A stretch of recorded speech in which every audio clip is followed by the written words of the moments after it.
الحمد لله وكفى وسلام على عباده الذين اصطفى اما بعد. کل یوم عاشوراء ہے، 10 محرم کی تاریخ ہے۔ مناسب معلوم ہوتا ہے کہ اس وقت یوم عاشوراء کے بارے میں صحیح حدیث سے جو باتیں ثابت ہیں انہیں ہم اس وقت موقع پر یاد کر لیں، ایک دوسرے کو یاد دلائیں۔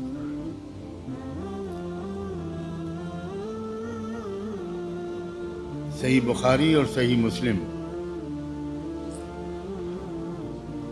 ان دونوں کتابوں میں سیدنا عبداللہ بن عباس رضی اللہ عنہما کی روایت سے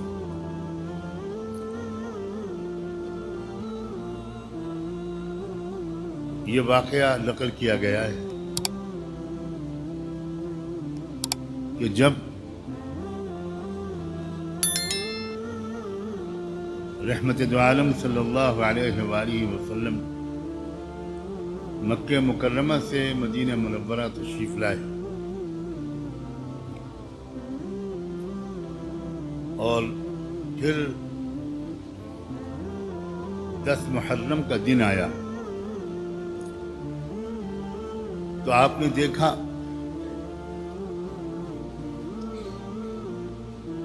کہ مدینہ منورہ میں مقیم یہودی لوگ اس دن کا روزہ رکھتے ہیں۔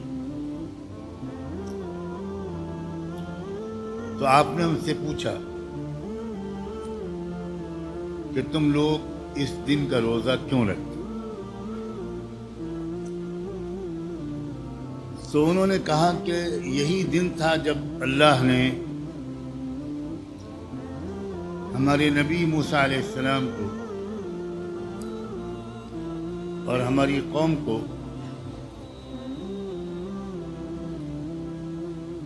فرعون کے مقابلے میں فتح نصیب فرمائی تھی، انہیں نجات عطا فرمائی تھی اور فرعون اور اس کی پوری فوج کو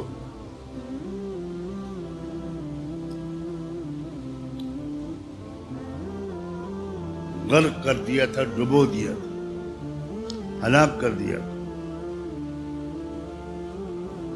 تو ہم لوگ اس کے شکرانے کے طور پر اس دن کا روزہ رکھتے ہیں۔ تو آپ نے یہ جملہ ارشاد فرمایا، نحن احق و اولا بموسیٰ منکم، نحن احق و اولا بموسیٰ منکم۔ موسیٰ علیہ السلام کی فتح کی یاد منانا یہ تو تم سے زیادہ ہم پر واجب ہے، ہم مستحق ہیں۔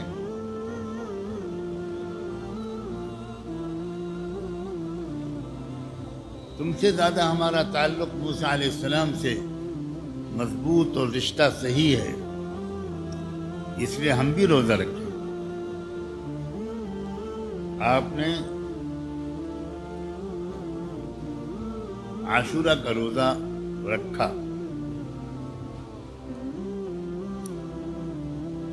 اس حدیث سے ایک غلط فہمی پیدا ہوتی ہے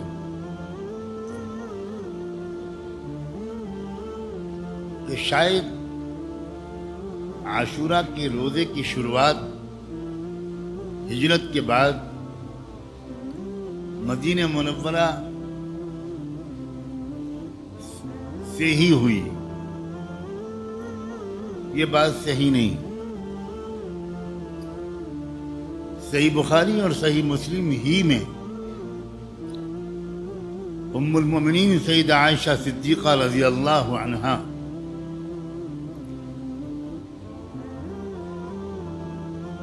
کی روایت سے یہ بات نقل کی گئی ہے کہ قریش مکہ بھی یوم عاشورہ کا روزہ رکھتے تھے،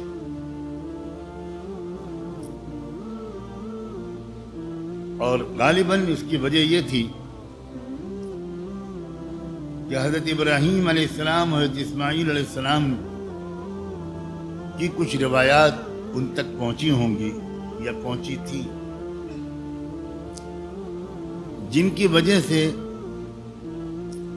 قریش مکہ بھی اس دن کا روزہ رکھتے،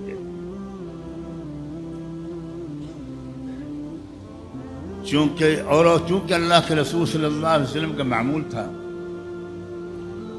کہ ملت ابراہیم کی روایات میں سے جو چیزیں بھی صحیح شکل میں موجود ہیں ان میں کوئی بگاڑ، کوئی بدلاؤ، کوئی کمی زیادتی نہیں ہوئی ہے، ان کو آپ اپناتے تھے، ان پر آپ عمل کرتے تھے، اور اسی وجہ سے آپ ہر سال حج میں شریک ہوتے تھے، اور اس سے ایک آپ کا مقصد شاید یہ بھی رہتا ہو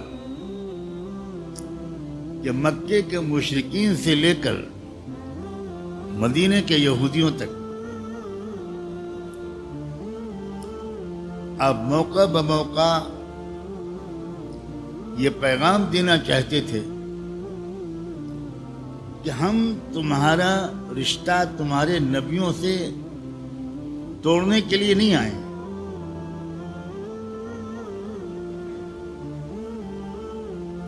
ہم تو جوڑنے کے لیے آئے، ہم بھی اسی سلسلے کی ایک کڑی ہیں، اور پچھلے تمام نبیوں پر ایمان لانا ضروری ہے، کوئی صرف محمد پر ایمان لائے وہ ایمان والا نہیں قرار پائے گا۔ تو جب کوئی ایسا موقع آتا تھا تو آپ اس دن کی اہمیت اور فضیلت کے علاوہ شاید آپ کا ایک ارادہ یہ بھی ہوتا ہو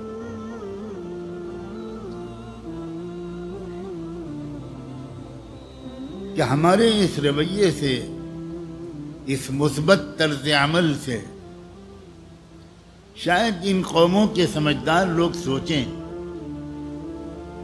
کہ ہم ان کے دشمن اور حریف نہیں ہیں، ہم اسی سلسلے کی ایک کڑی ہیں، آخری کڑی۔ ایک بڑی دعوتی مصلحت بھی ممکن ہے کہ آپ کے اس رویے میں مکی زندگی میں بھی اور مدنی زندگی میں بھی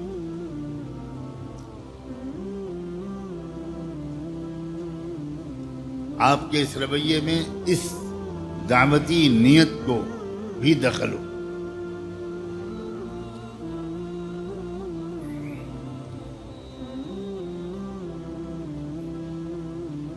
بار بار میں یہ بات سمجھانے کی کوشش کرتا ہوں، اسلام کے بارے میں یہ تصور کہ دنیا کی تمام قوموں کی روایات سے، رسوم سے، عادتوں سے کوئی مطلب نہیں، اسلام کا کوئی رشتہ تعلق نہیں۔ اسلام تو بالکل پہلی مرتبہ شریعت آئی ہے امت مسلمہ کے پاس، باقی دنیا کی قوموں میں کیا ہوتا ہے اسلام کا اس سے کوئی مطلب نہیں۔ یہ اسلام کی صحیح سمجھ نہیں ہے، اور اس غلط سمجھ کی وجہ سے بڑا نقصان ہو رہا ہے۔ دنیا کی قوموں کو پتہ ہی نہیں ہے کہ ہم انہی کی روایات کا تسلسل ہیں،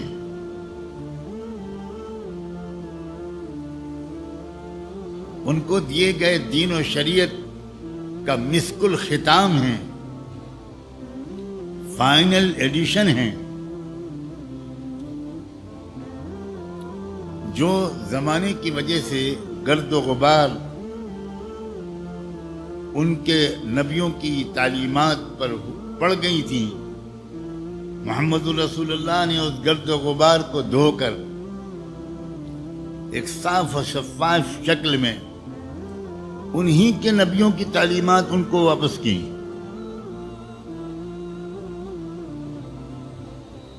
هذه بضاعتكم ردت إليكم۔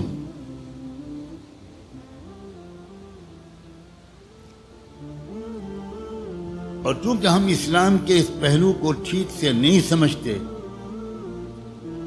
تو ہماری جو ترجمانی ہوتی ہے اسلام کی وہ بھی یہ پیغام نہیں دیتی دوسری قوموں کو کہ تم ہم کو اپنا دشمن اور حریف کیوں سمجھتے ہو۔ ہم کب کہتے ہیں کہ تمہارے پاس خدا کی کتابیں نہیں آئیں، صرف ہمارے پاس آئی ہے؟ ہم کب کہتے ہیں کہ تمہارے پاس نبی و رسول نہیں آئے، صرف ہمارے پاس آئے؟ ہم کب کہتے ہیں کہ صرف ہمارے نبی اور ہماری کتاب کو ماننا یہ ہے اسلام؟ یہ بات دنیا کے غیر مسلموں کو نہیں معلوم ہے۔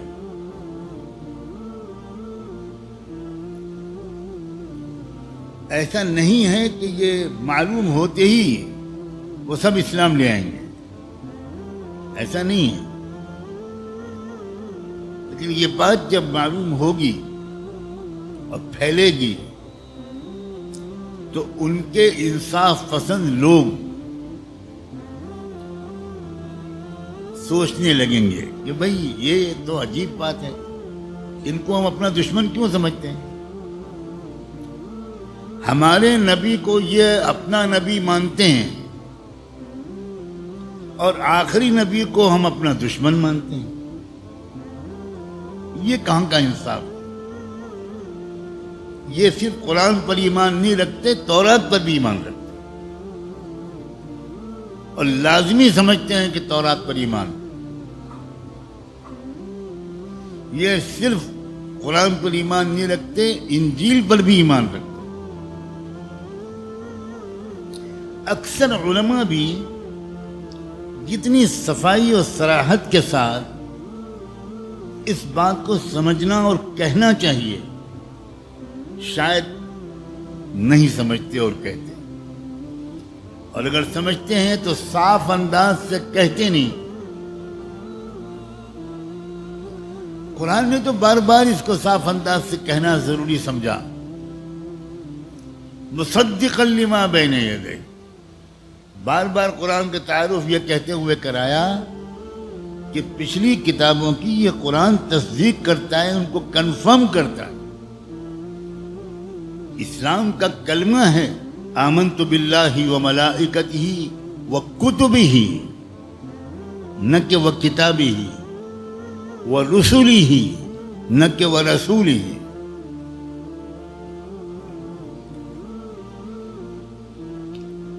کوئی ایک ایک سنت محمدی پر عمل کرے مگر عیسیٰ علیہ السلام کی نبوت کو نہ مانے، وہ تو کافر ہے، کافر۔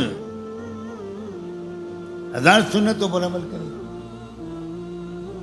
1000 حج اور عمرے پر عمل کرے۔ تلک الرسل فضلنا بعضهم على بعض۔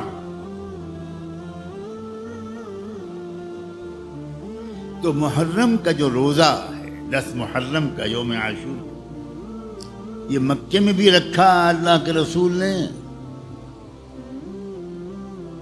جبکہ آپ کے پاس اس سلسلے میں اللہ کی طرف سے کوئی حکم نہیں آیا تھا، کوئی وحی نہیں آئی تھی، لیکن ایک اصولی ہدایت تھی اللہ کے رسول کے پاس کہ مکے کے لوگوں کے پاس جو ابراہیمی شریعت کی روایات ہوں اور ان میں کوئی ملاوٹ نہ ہوئی ہو، انہیں قبول کرو، اپناؤ، اس پر عمل کرو۔ پھر مدینے آئے تو آپ نے مزید یہودیوں سے پوچھا کہ بھئی تم کیوں روزہ رکھتے ہو؟ تو پتہ چلا کہ موسیٰ علیہ السلام سے اس کا رشتہ ہے، تو آپ نے وہاں بھی روزہ رکھا۔ بلکہ ایک فرق، مکی زندگی میں آپ نے خود روزہ رکھا، مسلمانوں کو اس کا حکم نہیں دیا، لیکن مدینہ آنے کے بعد اور یہودیوں سے اس گفتگو کے بعد آپ نے زبردست طریقے سے سارے مدینے میں صحابہ کو اس کی ہدایت کی کہ روزہ رکھنا ہے، یہاں تک کہ مدینے کے قرب و جوار کی بستیوں میں جو انصار صحابہ رہتے تھے، جن تک یہ خبر نہیں پہنچ پائی تھی، آپ نے نماز فجر سے پہلے یا نماز فجر کے بعد ان سارے علاقوں میں صحابہ کرام کو روانہ کیا کہ جاؤ، دور دراز کے بستیوں میں جو ایمان والے اور ایمان والیاں رہتے ہیں، ان سے کہہ دو کہ آج کا دن کا روزہ رکھیں۔ اور یہاں تک فرمایا کہ اگر آج کے دن روزے کی نیت نہیں کی اور صبح شروع ہو گئی، دن شروع ہو گیا، تو تم میں سے جس نے اب تک کچھ کھایا پیا نہیں ہے وہ روزے کی نیت کر لے۔ اور اس سے بھی آگے کی بات کہ جس نے کچھ کھا پی لیا ہے وہ اب شام تک کچھ نہ کھائے اور روزے دار کی طرح آج کا دن گزارے۔ اتنا اہتمام، بلکہ آپ کی اس ہدایت کی وجہ سے امت کے بہت سے علماء یہ رائے رکھتے ہیں کہ رمضان کے روزوں کی فرضیت سے پہلے تک عاشوراء کا روزہ فرض تھا۔ رمضان کے روزے کے بعد فرضیت ختم ہو گئی، لیکن فضیلت اس حد تک اللہ کے رسول نے اس کی بتائی، انی احتسب من اللہ، آپ نے فرمایا مجھے امید ہے اپنے رب سے کہ اس ایک دن کے روزے کی برکت سے پچھلے پورے سال کے گناہ اللہ معاف کر دے۔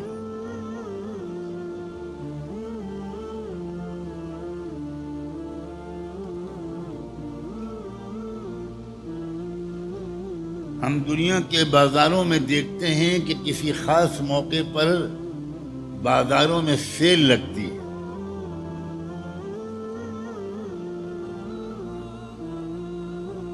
مختلف تہواروں کے موقع پر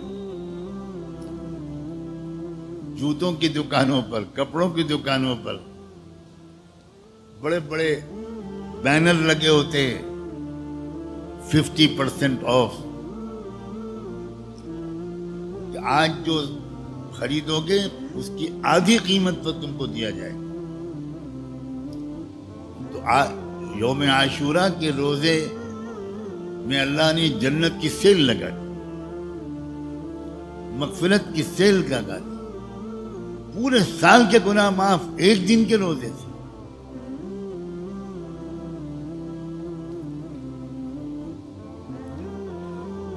ایک اور بات، جب اللہ کے رسول صلی اللہ علیہ وسلم نے مدینہ آ کر اس کا حکم دیا، مکے میں آپ خود روزہ رکھتے تھے، کسی اور کو حکم نہیں دیتے، لیکن جب آپ نے مدینے میں حکم دینا شروع کیا تو بعض صحابہ نے اللہ کے رسول سے ایک سوال کیا، کہا کہ آپ اس کی ہدایت دے رہے ہیں اور یہود و نصارہ یہ دونوں روزہ رکھتے ہیں اس دن کا،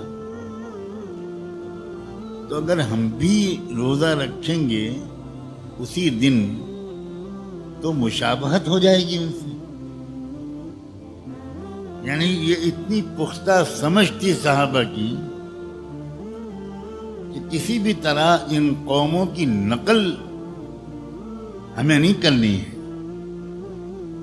اور نقل کا شائبہ بھی نہیں ہونا چاہیے. اب آپ خود سمجھ لیجئے کہ اس وقت کے مسلمان کس کس چیز میں نقل کر رہے ہیں. اب تو کئی مسلمان وہ ہوتے ہیں کہ پاسپورٹ آفس میں کسی ریلوے کے کاؤنٹر پر لائن میں لگے ہوتے ہیں تو سامنے والے سے آدمی کہتا ہے کہ لائن آگے بڑھ گئی، میڈم ذرا آگے بڑھیے، میم صاحب ذرا آگے بڑھیے. تو میڈم جب پلٹتی ہیں تو پتہ چلتا ہے وہ میڈم نہیں تھیں، وہ بھائی جان تھے. اب مشابہت کے یہ عالم تو کہنا پڑتا ہے سوری سوری سوری بھائی صاحب، میں تو آپ کو بھابھی جی سمجھا تھا. کہاں وہ مزاج صحابہ کا کہ روزہ رکھنے پر صحابہ حضور سے سوال کر رہے ہیں. اتنی پختہ تربیت صحابہ کی کہ اللہ کے رسول ہدایت دے رہے ہیں اور صحابہ کہہ رہے ہیں کہ مگر اس دن تو وہ لوگ بھی روزہ رکھتے ہیں. کتنا خوش ہوئے ہوں گے اللہ کے رسول اس سوال سے. اور آپ نے بڑا خوبصورت جواب دیا. اچھا تو پھر ایسا کرتے ہیں کہ اب اس سال تو 9 محرم گزر گئی، حضور نے فرمایا آئندہ سال سے انشاءاللہ ہم لوگ 9 اور 10 2 دن کا روزہ رکھیں. مشابہت ختم. وہ 1 دن کا رکھتے ہیں، ہم 2 دن کا رکھتے. اب بعد میں علماء نے اس پر یہ بھی گنجائش نکال دی کہ اگر خانقاہ نعمانیہ میں بیان 9 کو ہو اور 9 تاریخ چھوٹ گئی تو 11ویں کو رکھ لینا، 10ویں اور 11ویں کو رکھ لینا. اور میرے جیسے کمزور علماء نے ایک اور آسانی دے دی. انہوں نے کہا کہ 1 دن ملانا 10ویں کے ساتھ یا 9ویں یا 11ویں، یہ تو اس وقت تھا جب یہود نصارہ 10ویں کا روزہ رکھتے تھے. لہذا اب طلبہ کے لیے فتویٰ یہ ہے کہ نہ 9ویں کی ضرورت نہ 11ویں کی ضرورت. اب کوئی مشابہت نہیں، وہ روزہ رکھتے ہی نہیں تو کیا مطلب ہے اس کا. لہذا صرف 10ویں کا روزہ رکھنا پوری فضیلت حاصل کرنے کے لیے کافی ہے. تو کل انشاءاللہ مطبخ بند رہے گا.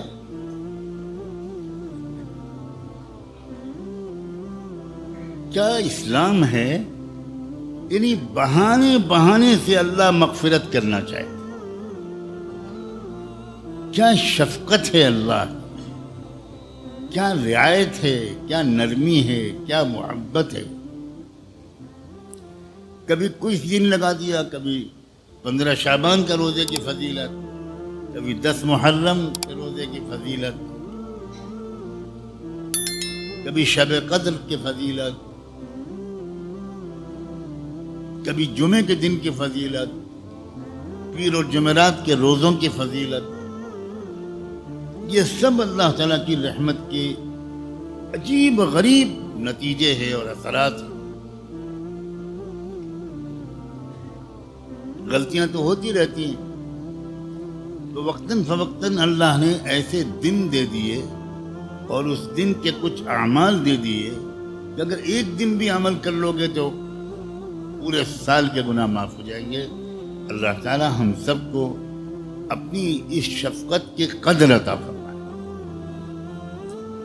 ماں باپ شفیق ہوں اور بچہ قدر نہ کرے، ماں باپ کا دل کتنا دکھتا ہے کہ میں اپنے بچے کے لیے نہ برسات کی پرواہ کرتا ہوں، نہ لو گرمی کی، نہ سردی کی، کما کر لاتا ہوں، کھیتی کرتا ہوں، دکان میں بیٹھتا ہوں، سب کچھ بچے کے لیے کرتا ہوں. لیکن بچہ ہے کہ وہ کچھ مانتے ہی نہیں ماں باپ. اس کو سوچو تم، اللہ تعالیٰ کیا کیا سوچیں گے ہمارے بارے میں. اتنا آسان کر رہا ہوں ان کے لیے آخرت میں نجات کو، جنت کو، مغفرت کو، گناہوں کی معافی کو، اور یہ پھر بھی قدر نہیں کر رہے. اللہ ہمیں ناقدری کرنے سے بچائے اور قدر کرنے والوں میں بنائے. سبحان اللہ وبحمدہ، سبحانک اللہم وبحمدک، نشہد ان لا الہ الا انت، نستغفرک ونتوب الیک.